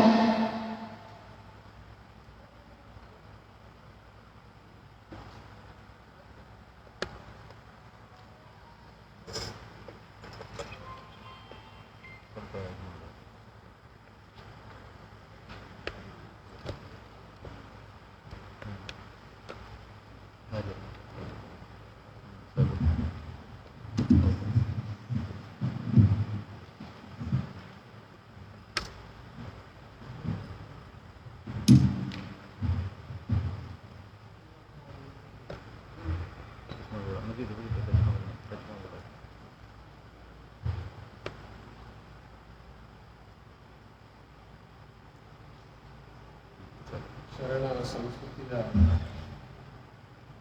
ಸಂಸ್ಥಾಪಕರಾದಂತಹ ಬಸವ ಅಲ್ಲಮಾದಿ ಶರಣರು ವಿಶ್ವದ ಎಲ್ಲ ದಾರ್ಶನಿಕರ ಪ್ರೇರಣೆಗಳನ್ನು ಈ ಸಂದರ್ಭದಲ್ಲಿ ಬಯಸುತ್ತಾ ಮುರುಗಿಯ ಶಾಂತಿವೀರ ಮಹಾಸ್ವಾಮೀಜಿ ಈ ಲಿಂಗಾ ಪರಂಪರೆಯ ಸಂಸ್ಥಾಪಕ. ಅವರೆಲ್ಲರ ಪ್ರೇರಣೆಗಳು ಇವತ್ತು ಎಲ್ಲ ಕಾಲಕ್ಕೂ ಮುಖ್ಯವಾಗಿದೆ. ಪ್ರತಿ ವರ್ಷದಂತೆ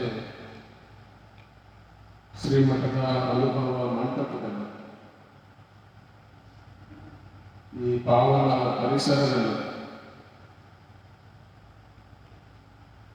ವಿಶೇಷ ಪ್ರವಚನ ಮಾಡಿ ಇವತ್ತು ಆರಂಭ ಆಗಿದೆ. ಈ ಸಲದ ಶರಣ ಸಂಸ್ಕೃತಿಯ ಗೌರವಾಧ್ಯಕ್ಷರಾಗಿರುವಂತಹ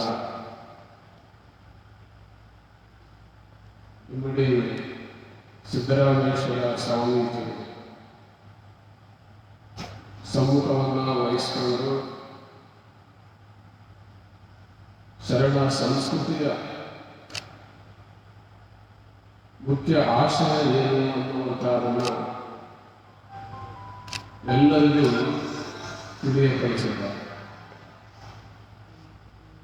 ಅವರ ಗೌರವದ ಉಪಸ್ಥಿತಿಯ ಜೊತೆಯಲ್ಲಿ ಈ ಸಲದ ಶರಣ ಸಂಸ್ಕೃತಿ ಮುಂದುವರಿತಾ ಇದೆ ಎನ್ನುವಂಥದ್ದು. ಈ ಸಲದ ಶರಣ ಸಂಸ್ಕೃತಿಯ ಪ್ರವಚನಕಾರರನ್ನಾಗಿ ಯಾರನ್ನ ನಾವು ಆಯ್ಕೆ ಮಾಡಬೇಕು, ಆಮಂತ್ರಣ ಕೊಡಬೇಕು ಅನ್ನುವಂಥ ಜಿಜ್ಞಾಸೆ ಬಹಳ ದಿನಗಳಿಗಾಗಿಲ್ಲ. ಒಂದು 8 ದಿನಗಳ ಹಿಂದೆ ತಾನೇ ಸಂಗಮೇಶ್ವರ ದೇವರಿಗೆ ಸಂಪರ್ಕವನ್ನ ಮಾಡಿದ್ದಾರೆ. ಅತ್ಯಂತ ಖುಷಿಯಿಂದ ಸಂತೋಷದಿಂದ ನಾನು ಈ ಸಲದ ಪ್ರವಚನ ಮಾಲೆಯನ್ನ ನಡೆಸಿ ಕೊಡ್ತಾ ಇದ್ದೇನೆ, ಬರ್ತಾ ಇದ್ದೇನೆ ಎನ್ನುವಂತಹ ಸಂದೇಶವನ್ನು ಅವರು ರವಾನಿಸಿದರು, ನೀಡಿ. ಅದನ್ನು ಕೇಳಿ ನಮ್ಮೆಲ್ಲರಿಗೆ ಖುಷಿ ಆಯಿತು, ಸಂತೋಷ ಆಯಿತು. ಯಾಕೆ ಸಂಗಮೇಶ್ವರ ದೇವರಿಂದ ಪ್ರವಚನ ನಡೀತಿರುವಂತಹ ಸಂದರ್ಭದಲ್ಲಿ ಸಂತೋಷ ಯಾಕೆ ಆಗ್ತಾ ಇದೆ? ಅವರು ಬಸವ ಕಲ್ಯಾಣದಲ್ಲಿಯೇ ನೆಲೆಸಿಕೊಂಡು ನಾಡಿನಾದ್ಯಂತ ಈ ರೀತಿಯಾಗಿರುವ ಪ್ರವಚನವನ್ನು ಅವರು ಮುಂದುವರಿಸ್ತಾ ಬಂದಿದ್ದಾರೆ. ಕಳೆದ ಸಲ ಅವರು ಧಾರವಾಡದ ಮುರುಘಾಮಠದಲ್ಲಿಯೂ ಪ್ರವಚನವನ್ನು ನಡೆಸಿದರು. ಅಲ್ಲಿ ಇವರ ಪ್ರವಚನವನ್ನು ಆಲಿಸಿದ್ದು ನಮ್ಮ ಶ್ರೀಮಠಕ್ಕೆ ಯಾಕೆ ಇವರನ್ನ ಈ ಸಲ ಬರಮಾಡ್ಕೋಬಾರದು ಅನ್ನುವಂಥ ಜಿಜ್ಞಾಸೆಯನ್ನು ಇಟ್ಟುಕೊಂಡು ಇವತ್ತು ಅವರು ಬಂದಿದ್ದಾರೆ, ಪ್ರವಚನವನ್ನು ನಿಮ್ಮೆಲ್ಲರಿಗೆ ನೀಡಿದ್ದಾರೆ. ನೀವೆಲ್ಲರೂ ಅವರ ಪ್ರವಚನವನ್ನು ಆಲಿಸಿದ್ದೀರಾ, ಕೇಳಿಸಿಕೊಂಡಿದ್ದೀರಾ. ಅವರ ಶೈಲಿ ಒಂದಕ್ಕೆ ಸಿದ್ದೇಶ್ವರ ಸ್ವಾಮಿಗಳಿಗೆ ಬರ್ತದೆ. ಅವರ ಡ್ರೆಸ್ ಕೋಡು ಕೂಡ ಅದೇ ರೀತಿಯಾಗಿದೆ, ಬಾಡಿ ಲ್ಯಾಂಗ್ವೇಜು ಕೂಡ ಸಿದ್ದೇಶ್ವರ ಸ್ವಾಮಿಗಳವರ ಅಂದರೆ ಎಷ್ಟು ಬಂದಿದ್ದಾರೆ ಏನೋ ಅವರೇ ಮಾತಾಡ್ತಾ ಇದ್ದಾರೇನೋ ಅನ್ನುವಂಥ ಒಂದು ಭಾವನೆ ಅದನ್ನು ಎಲ್ಲರೂ ಮುಂದಿನ ಆಸ್ವಾದಿಸ್ತಾರೆ ಅನ್ನುವಂಥ. ಈ ಸಲದ ಕಾರ್ಯಾಧ್ಯಕ್ಷರಾಗಿ ಜಯವರು ನಮ್ಮ ಮುಂದಿದ್ದಾರೆ. ನೀವೆಲ್ಲರೂ ಸಹ ಬಂದಿದ್ದೀರ.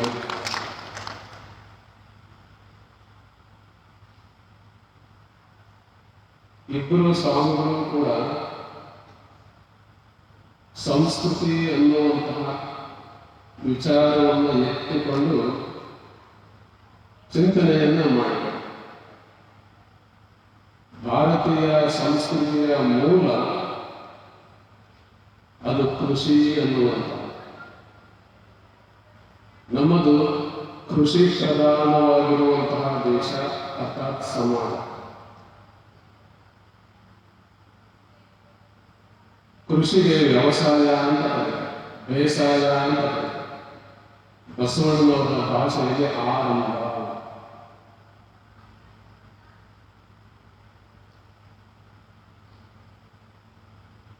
ಮಾನವ ಬದುಕಿನಲ್ಲಿ ಕೃಷಿಯು ಹಾಸುಹೊಕ್ಕಾಗಿದೆ.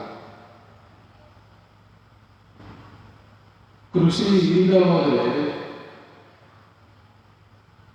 ಮಾನವ ಸಮಾಜಕ್ಕೆ ಆಹಾರವೇ ಸಿಕ್ಕಲಿಲ್ಲ. ಆಹಾರದ ಮೂಲ ಅದು ಕೃಷಿ. ಮಾನವ ಜೀವನದ ಮೂಲ ಅದು ಕೃಷಿ. ಆ ದಿಸೆಯಲ್ಲಿ ನಾವು ಚಿಂತನೆಯನ್ನು ಮಾಡಬೇಕು. ಎಲ್ಲ ದಾರ್ಶನಿಕರು, ಸಂತರು, ಶರಣರು ತಮ್ಮ ತಮ್ಮ ವಚನಗಳಲ್ಲಿ, ವಿಚಾರಗಳಲ್ಲಿ ಕೃಷಿಗೆ ಸಂಬಂಧಿಸಿದಂತಹ ಎಷ್ಟೋ ಚಿಂತನೆಗಳನ್ನು ಅವರು ವ್ಯಕ್ತಪಡಿಸಿದ್ದಾರೆ. ಈ ಸಲ ಮತ್ತೆ ಮಳೆಯ ಆರ್ಭಟ ಆಗ್ತಾ ಇದೆ ಉತ್ತರ ಕರ್ನಾಟಕದಲ್ಲಿ, ಮತ್ತಿನ್ನೂ ಬೇರೆ ಬೇರೆ. ಪ್ರಭುದೇವನು ಕೂಡ ಕೃಷಿಯ ಬಗ್ಗೆ ಒತ್ತಾಸೆಯನ್ನು ಕೊಟ್ಟು ಹೇಳ್ತಾರೆ. ಕೃಷಿಕರೆಲ್ಲ ಬಹಿರಂಗದ ಕೃಷಿಯನ್ನು ಅವರು ಮಾಡ್ತಾರೆ, ಮಾಡಲಿಕ್ಕೇ ಬೇಕು. ಜೀವನ ನಿರ್ವಹಣೆಗೆ ಕೃಷಿ ಬೇಕೇ ಬೇಕು. ಅವರು ಕೃಷಿಯ ಸಾಧಕರು, ರೈತರು ಕೃಷಿ ಜೀವನದ ಸಾಧಕರು. ಸಂತರು, ಶರಣರು, ದಾರ್ಶನಿಕರು ಯಾರು? ಅವರು ಅಂತರಂಗದ ಕೃಷಿಯ ಸಾಧಕರು. ರೈತರೆಲ್ಲ ಬಹಿರಂಗದ ಕೃಷಿಯ ಸಾಧಕರಾದರೆ, ಸಂತರು, ಶರಣರು, ದಾರ್ಶನಿಕರು ಅಂತರಂಗದ ಕೃಷಿಯ ಸಾಧಕರು. ಕೆಲವರು ಅಂತರಂಗದ ಕೃಷಿಯಲ್ಲಿಯೇ ನಿಷ್ಣಾತರಾಗಿರ್ತಾರೆ, ಬಹಿರಂಗದ ಕೃಷಿಯಲ್ಲಿ ನಿಷ್ಣಾತರಾಗಿರ್ತಾರೆ, ಅಂತರಂಗದ ಕೃಷಿಯನ್ನ ಮರೆಯುತ್ತಾರೆ. ಯಾವ ಹಂತದಲ್ಲಿ ಮಾನವ ಅಂತರಂಗದ ಕೃಷಿಯನ್ನು ಮರೆಯುತ್ತಾನೆ, ಎಚ್ಚರಿಸಲು,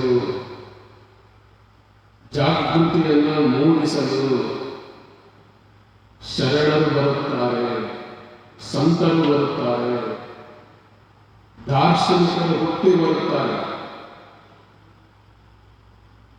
ಪ್ರವಚನ ಅಂತಂದ್ರೆ ಆ ರೀತಿಯಲ್ಲಿ ಅಂತರಂಗದ ಕೃಷಿ ಇದೆ.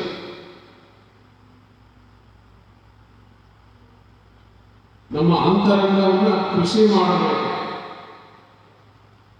ಸಾಗುವಳಿ ಮಾಡಬೇಕು.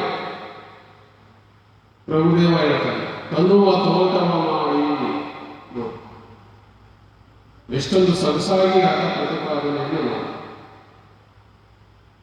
ತನುವ ತೋಟ, ನಮ್ಮೊಳಗೆ ನಿಮ್ಮೊಳಗೂ ಒಂದು ತೋಟ ಇದೆ. ಆ ತೋಟ ಚೆನ್ನಾಗಿರಬೇಕು ಅನ್ನೋದಾದ್ರೆ ನೋಟ ಬೇಕು, ಒಳ ನೋಟ ಇರಬೇಕು. ಬಹಿರಂಗದ ನೋಟದ ಜೊತೆಯಲ್ಲಿ ಅಂತರಂಗದ ನೋಟವೂ ಬೇಕು ಅನ್ನುವಂಥ ಪ್ರವಚನ ಆ ರೀತಿಯಾಗಿರುವಂತಹ ಒಂದು ಪ್ರಬುದ್ಧವಾದ ಕೃಷಿ, ತಾತ್ವಿಕವಾಗಿರುವಂತಹ ಕೃಷಿ, ಸೈದ್ಧಾಂತಿಕವಾಗಿರುವಂತಹ ಒಂದು ಕೃಷಿ. ಅದೇ ಅಲ್ಲಮ ಅನುಭವ ಮಂಟಪದ ಪ್ರಥಮ ಅಧ್ಯಕ್ಷರಾದ ಅಲ್ಲಮ ಪ್ರಭು ಕಬ್ಬು ಬೆಳೆಯುವುದಿಲ್ಲ ಕರಿಯ ಭೂಮಿ ಇದ್ದಲ್ಲಿ. ಆ ಕಡೆ ಉತ್ತರ ಕರ್ನಾಟಕ ಕಡೆ ಹೋದ್ರೆ ಅಥವಾ ಮಂಡ್ಯ, ಮೈಸೂರು ಕಡೆ ಎಲ್ಲ ಹೋದ್ರೆ ಕಪ್ಪು ಭೂಮಿ, ಅಲ್ಲೆಲ್ಲ ಅವರು ಕಬ್ಬನ್ನು ಹೇರಳವಾಗಿ ಬೆಳೀತಾರೆ. ಮಧ್ಯ ಕರ್ನಾಟಕದಲ್ಲಿ ಕಪ್ಪು ಭೂಮಿ ಇಲ್ಲ. ಅದಕ್ಕೋಸ್ಕರವಾಗಿ ನಾವು ನಮ್ಮ ರೈತರು ರಾಗಿ, ಜೋಳ, ಕುಸುಬೆ ಇತ್ಯಾದಿಗಳನ್ನು ಬೆಳೀತಾರೆ. ಕೆಲವೊಂದು ಕಡೆ ನೀರಾವರಿ ಇದೆ, ಕಪ್ಪು ಮಣ್ಣು ಇಲ್ಲ. ಕಪ್ಪು ಮಣ್ಣು ಇದೆ, ನೀರಾವರಿ ಇದೆ. ಇವೆರಡು ಎಲ್ಲಿ ಸಂಗಮ ಆಗಿದೆ, ಸೇರಿದೆಯೋ ಅಲ್ಲಿ ಕಪ್ಪನ್ನು ಬೆಳೀತಾರೆ. ಮಂಡ್ಯ, ಮೈಸೂರು, ಹಾಸನ ಅಲ್ಲಿ ನೀರಾವರಿ ಇದೆ, ಕಪ್ಪು ಮಣ್ಣು. ಉತ್ತರ ಕರ್ನಾಟಕದಲ್ಲೂ ಬೆಳಗಾವಿ ಇತ್ಯಾದಿ ಜಿಲ್ಲೆಗಳಲ್ಲಿ ಕಪ್ಪು ಮಣ್ಣು ಇದೆ, ನೀರಾವರಿ ಇದೆ.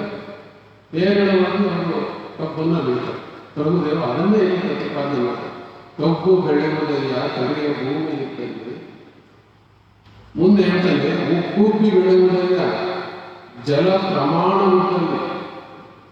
ಕಬ್ಬು ಉಬ್ಬುಬ್ಬಿ ಬೆಳೆಯುತ್ತದೆ. ಎಲ್ಲಿ ಹೇಗೆ ಅಂತಂದ್ರೆ, ಎಲ್ಲಿ ಜಲ ಪ್ರಮಾಣ ಇರುತ್ತದೆಯೋ, ನೀರಿನ ಅನುಕೂಲತೆ ಇರುತ್ತದೆಯೋ, ಜಲಪೂರ್ಣ ಇರುತ್ತದೆಯೋ, ಅಲ್ಲಿ ಕಬ್ಬು ಹೇರಳವಾಗಿ ಬೆಳೀತದೆ ಅಂತ ಹೇಳ್ತಾರೆ. ಮುಂದೆ ಅವರು ಕೃಷಿಯ ಬಗ್ಗೆ ಹೇಳುತ್ತಾ ಅಂತರಂಗದ ಬೇಸಾಯದ ಕಡೆಗೆ ಆತ ಕರೆದುಕೊಂಡು ಬರುತ್ತಾನೆ.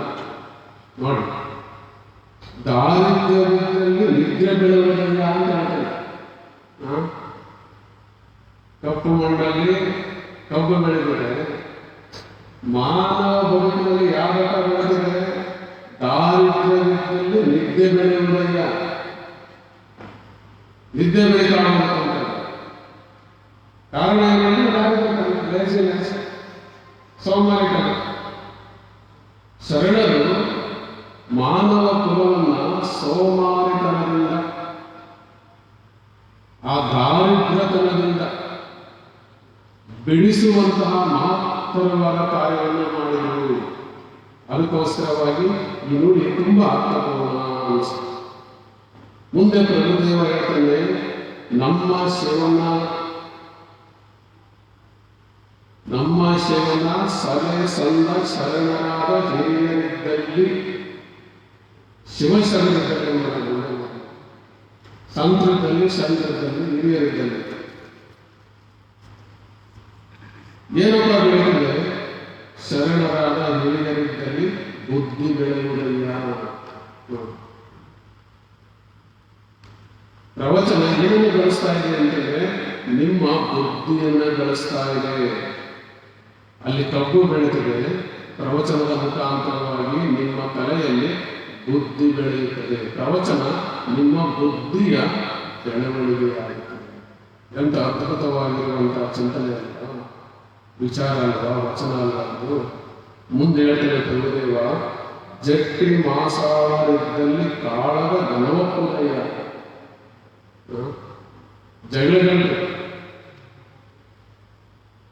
ಎಲ್ಲಿ ಜಗಳಗಂಟಿರ್ತಾರೆ ಅಲ್ಲಿ ಸಹಜವಾಗಿ ಕಾಳಗ ನಡೀತಾ ಇರ್ತಾರೆ ಅಂತ. ಇದೆಲ್ಲವನ್ನು ನೋಡಿ ಇಷ್ಟ ಕಂಡು ಬೆರಗಾದ ನಮ್ಮ ಗುಹೇಶ್ವರ. ಇದೆಲ್ಲ ನೋಡ್ಬಿಟ್ಟು ಗುಹೇಶ್ವರ ಬೆರಗಾದಂತೆ ಆಶ್ಚರ್ಯ ಆಯಿತು. ಏನಪ್ಪ, ಕೆಲವರು ನಿದ್ರೆ ಒಳಗಡೆ ಆಗ್ತಾ ಇದ್ದಾರೆ, ಕೆಲವರು ಬುದ್ಧಿ ಬೆಳೆಸ್ಕೊಂತ ಇದ್ದಾರೆ, ಇನ್ನು ಕೆಲವರು ಜಗಳ ಕಾಯ್ತಾ ಇದ್ದಾರೆ. ಇದೆಲ್ಲ ನೋಡಿ ನನಗೆ ಆಶ್ಚರ್ಯವಾಗಿದೆ, ವಿಸ್ಮಯವಾಗಿದೆ ಅನ್ನುವಂಥ ಆ ದಿಸೆಯಲ್ಲಿ ಏನು 7 ದಿನಗಳವರೆಗೆ ಸಂಗಮೇಶ್ವರ ದೇವರು ನಿಮ್ಮೆಲ್ಲರಿಗೆ ಬೌದ್ಧಿಕವಾಗಿರುವಂತಹ ಚಿಂತನೆಗಳನ್ನು ನೀಡುವುದರ ಮುಖಾಂತರವಾಗಿ ಪ್ರವಚನವನ್ನು ಅತ್ಯಂತ ಅರ್ಥಪೂರ್ಣವಾಗಿ ಅವರು ನಡೆಸಿಕೊಡ್ತಾರೆ ಅನ್ನುವಂಥ ಒಂದು ವಿಶ್ವಾಸದಲ್ಲಿ ಅವರು ಒಂದು ಚಪ್ಪಾಳೆಯನ್ನು ಅವರೊಂದು ಮಾತನ್ನು ಹೇಳಿದೆ, ಶರಣು ಅಂದಾಗ ನೀವು ಶರಣು ಅಂದರು. ಆದರೆ ಚಪ್ಪಾಳೆ ತಟ್ಟಬೇಡಿ ಅಂತ ಹೇಳಿಲ್ಲ. ಒಳ್ಳೆ ಮಾತುಗಳು ಯಾವಾಗ ಬಂದರೆ, ಚಿಂತನೆಗಳು ಚಪ್ಪಾಳೆ ತಟ್ಟಿ ಪ್ರೋತ್ಸಾಹವನ್ನು ಮಾಡ್ತಾರೆ.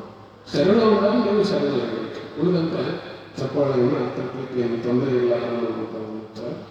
ಅವರು ಮತ್ತೊಂದು ವಿಚಾರವನ್ನು ಹೇಳ್ತಾ ಇದ್ರು, ಏನು ಸಂಗಮೇಶ್ವರ ದೇವರೇ, ಇಲ್ಲಿಷ್ಟೇ ಜನ ಇದ್ರು ನೀವೇನು ಚಿಂತನೆ ಮಾಡಬೇಕಾಗಿರುವಂಥ ಅಗತ್ಯ ಇಲ್ಲ. ಇಲ್ಲಿ ಫೇಸ್ಬುಕ್ ಲೈವ್ ಇದೆ, ಏನಂತ ಅಂತರ್ಜಾಲ ಇದೆ, ನೇರವಾಗಿ ಅವರು ಅಲ್ಲೆಲ್ಲ ಕೂತ್ಕೊಂಡು ನೋಡುವಂಥ ಒಂದು ಅವಕಾಶವನ್ನು ನಾವು ಕಲ್ಪಿಸಿ ಕೊಡಲಾಗಿದೆ. ಆ ದಿಸೆಯಲ್ಲಿ ಯಾರಿಗೆ ಪ್ರವಚನಕ್ಕೆ ಆಸಕ್ತಿ ಇದೆ ಅವರ ಆಸಕ್ತಿಯಿಂದ ಬಂದು ಇದರಲ್ಲಿ ಭಾಗವಹಿಸಿ, ಯಾರಿಗೆ ಬರಲಿಕ್ಕೆ ಆಗೋದಿಲ್ಲ ಅಂಥವರು ಅಲ್ಲಲ್ಲೇ ಕುಳಿತುಕೊಂಡು ಇದ್ದುಕೊಂಡು ಈ ಪ್ರವಚನ ಮಾಲಿಕೆಯನ್ನು ಆಲಿಸಬೇಕು ಅನ್ನುವಂಥ ಒಂದು ವಿಚಾರವನ್ನು ಈ ಮುಖಾಂತರವಾಗಿ ವ್ಯಕ್ತಪಡಿಸುತ್ತಾ, ಪ್ರವಚನದ ಕೊನೆಯಲ್ಲಿ ಇದರಿಂದಲೂ ದೂರ ದೂರದಿಂದ ಬಂದಿರ್ತಾರೆ. ನಿಮ್ಮೆಲ್ಲರಿಗೂ ಸ್ವಲ್ಪ ದಣಿವಾಗಬಾರ್ದು, ಆಯಾಸ ಆಗಬಾರ್ದು, ಅನಾನುಕೂಲತೆ ಆಗಬಾರ್ದು ಅನ್ನೋ ಕಾರಣಕ್ಕೋಸ್ಕರವಾಗಿ ಪ್ರಸಾದ ದಾಸೋಹ ಇರ್ತದೆ. ಆ ಪ್ರಸಾದ ದಾಸೋಹವನ್ನು ಕೂಡ ನೀವು ವ್ಯಕ್ತಿಗತ ಅಂತರದಿಂದ ನೋಡಿ, ಆ ಡೋರ್ ಓಪನ್ ಆಗಿದೆ ಆಗ್ತದೆ. ಅಲ್ಲಿ ಸೆಕ್ಯೂರಿಟಿಯವರು ನಡೆದ ಕಾರ್ಯಕರ್ತರು ನಿಂತುಕೊಳ್ತಾರೆ. ಒಬ್ಬೊಬ್ಬರು ಹೋಗುವಂತ ಅಂದರೆ ಎಲ್ಲರೂ ಏಕಾಏಕಿಯಾಗಿ ಅಲ್ಲಿ ಒಂದು ರೀತಿಯಲ್ಲಿ ಒಂದು ತಳ್ಳಿಕೆ ಉಂಟಾಗ್ತದೆ. ಮತ್ತೊಂದೇನು ಆಗಬಾರ್ದು. ಸೂಕ್ಷ್ಮ ಇರೋದ್ರಿಂದ, ಕಾಯಿಲೆ ಸೂಕ್ಷ್ಮ ಇರೋದ್ರಿಂದ, ವೈರಾಣು ಸೂಕ್ಷ್ಮ ಇರೋದ್ರಿಂದ ನೀವು ವ್ಯಕ್ತಿಗತ ಅಂತರದ ಜೊತೆಯಲ್ಲಿಯೇ ಒಬ್ಬೊಬ್ಬರಾಗಿ ಹೋಗಿ ಅಲ್ಲಿನ ಕೆಳಗಡೆನೇ ಸಹ ನಾವು ನೋಡ್ಕೊಂಡು ವ್ಯವಸ್ಥೆ ಮಾಡ್ಕೊಂಡು ಬಂದಿದ್ವಿ. ಏನು ಅಂತಂದರೆ ಒಂದು ಟೇಬಲ್ಗೆ 3 ಜನ ಕೂಡಲಿಕ್ಕೆ ಅವಕಾಶ ಇದೆ. ಆ ರೀತಿಯಾಗಿ ಅಲ್ಲಿ ಕೂತ್ಕೊಂಡು ನಿಮಗೆ ತಟ್ಟೆಯಲ್ಲಿ ಪ್ರಸಾದ ಕೊಡೋದಿಲ್ಲ, ಏನು ಸ್ಟೀಲ್ ತಟ್ಟೆಯಲ್ಲಿ ಕೊಡೋದಿಲ್ಲ, ಅಡಿಕೆ ತಟ್ಟೆಯಲ್ಲಿ ನಿಮಗೆ ಪ್ರಸಾದವನ್ನು ಕೊಡ್ತಾರೆ. ಆ ಪ್ರಸಾದವನ್ನು ಸ್ವೀಕರಿಸಿ ಒಂದು ಕಡೆ ಇಲ್ಲಿ ಹಾಕಬೇಕು ಅಂತ ಹೇಳ್ತಾರೆ, ಅಲ್ಲಿ ಸೌಂಡನ್ನು ಹಾಕಿ ಕೈಯನ್ನು ತೊಳೆದುಕೊಂಡು ಬರುವಂತಹ ನಿಮ್ಮೆಲ್ಲರಿಗೆ ಈ ಕೊರೋನಾ ಕಾಲದಲ್ಲಿ ಬಿಸಿನೀರನ್ನು ಕುಡಿಲಿಕ್ಕೆ ಕೊಡ್ತಾ ಇದ್ದಾರೆ. ಇದೆಲ್ಲದನ್ನು ನಾವು ವ್ಯವಸ್ಥೆಯನ್ನು ಮಾಡ್ಕೋಬೇಕಾಗಿದೆ. ನಾವೆಷ್ಟು ನಿಮ್ಮನ್ನು ಕಾಳಜಿ ಮಾಡ್ತೀವಿ, ಹಂಗೆ ನೀವುಗಳು ಕೂಡ ಈ ಕರೋನಾ ಕಾಲದ ನಿಯಮಗಳನ್ನು ಚಾಚು ತಪ್ಪದೆ ಪಾಲಿಸೋದಾದರೆ ಯಾರಿಗೂ ತೊಂದರೆ ಆಗೋದಿಲ್ಲ. ತೊಂದರೆ ಬರಬಾರ್ದು ಅನ್ನುವಂಥ ಕಾರಣಕ್ಕೋಸ್ಕರವಾಗಿ ಮಾಸ್ಕನ್ನು ಕಡ್ಡಾಯವಾಗಿ ನೀವೆಲ್ಲರೂ ಧರಿಸಿಕೊಂಡು ಬರಲಿಕ್ಕೆ ಬೇಕು. ಅಂತರವನ್ನು ಕಾಯ್ಕೊಂಡು ನಿಮ್ಮ ಕಾರ್ಯಕ್ರಮದಲ್ಲಿ ಭಾಗವಹಿಸಿ ಎನ್ನುವಂಥ ಒಂದು ಆಶಯವನ್ನು ತಿಳಿಸ್ತಾ ನೀವೆಲ್ಲರಿಗೂ ಶುಭವಾಗಿ ಮುಗಿಸಬೇಕು.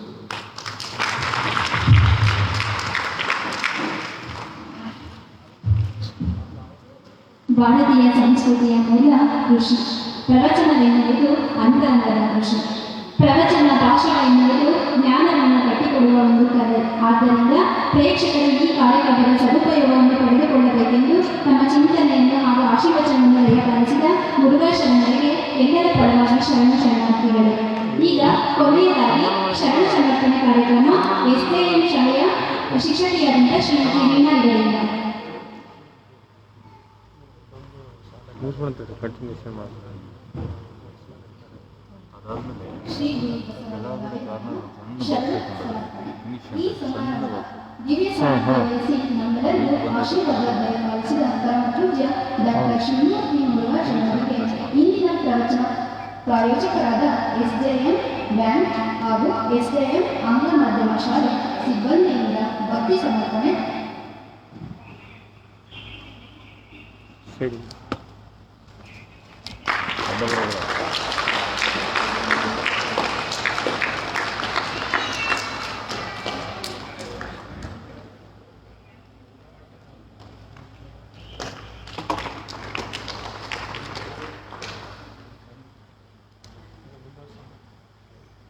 ಹಾಗೂ ಶರಣ ಸಂಸ್ಕೃತಿ ಉತ್ಸವದ ಗೌರವಾಧ್ಯಕ್ಷರಾದ ಇಮ್ಮಡಿ ಸಿದ್ದರಾಮೇಶ್ವರ ಸ್ವಾಮಿಗಳು ಇವರಿಗೂ ಭಕ್ತಿ ಸಮರ್ಪಣೆ.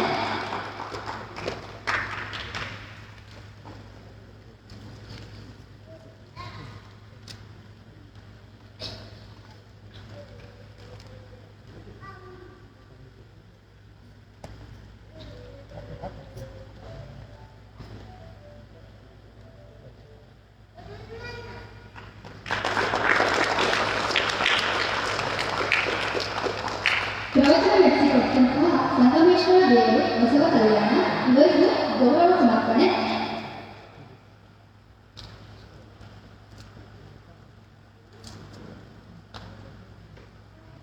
ಹಾಗೂ ಶರಣ ಸಂಸ್ಕೃತಿ ಉತ್ಸವದ ಕಾರ್ಯಾಧ್ಯಕ್ಷರಾದ PSN ಜಯಣ್ಣ ಅವರಿಗೆ ಗೌರವ ಸಮರ್ಪಣೆ. ಶರಣಾರ್ಥಿಗಳು. ಈ ಕಾರ್ಯಕ್ರಮದಲ್ಲಿ ಉಪಸ್ಥಿತರಿರುವಂತಹ ಗಣ್ಯರೆಲ್ಲರಿಗೂ SJM ಸಂಸ್ಥೆಯ ನೌಕರ ವರ್ಗದವರೆಲ್ಲರಿಗೂ ಜಮರಾ ಕಲಾವಿದರಿಗೂ ಹಾಗೂ ನೆರೆದಿರುವ ಎಲ್ಲ ಶರಣರಿಗೂ ಮಾಧ್ಯಮ ಮಿತ್ರರಿಗೂ ಗೌರವಪೂರ್ವಕವಾದ ಶರಣಾರ್ಥಿಗಳು ಸಲ್ಲಿಸುತ್ತಾ ಈ ಶರಣ ಸಮರ್ಪಣೆಯನ್ನು ಮುಗಿಸುತ್ತಿದ್ದೇವೆ. ವೈಟ್ ಕಲರ್ ಇದೆಯಲ್ಲ, ಹೇಳಿ ಅದು ಆ ಕಡೆ ವೈಟ್ ಕಲರ್ ಹಾಂ, ಅಲ್ಲಿ ತಳ್ಳದನ್ನು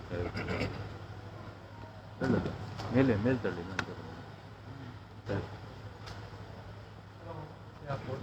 ಹಾಂ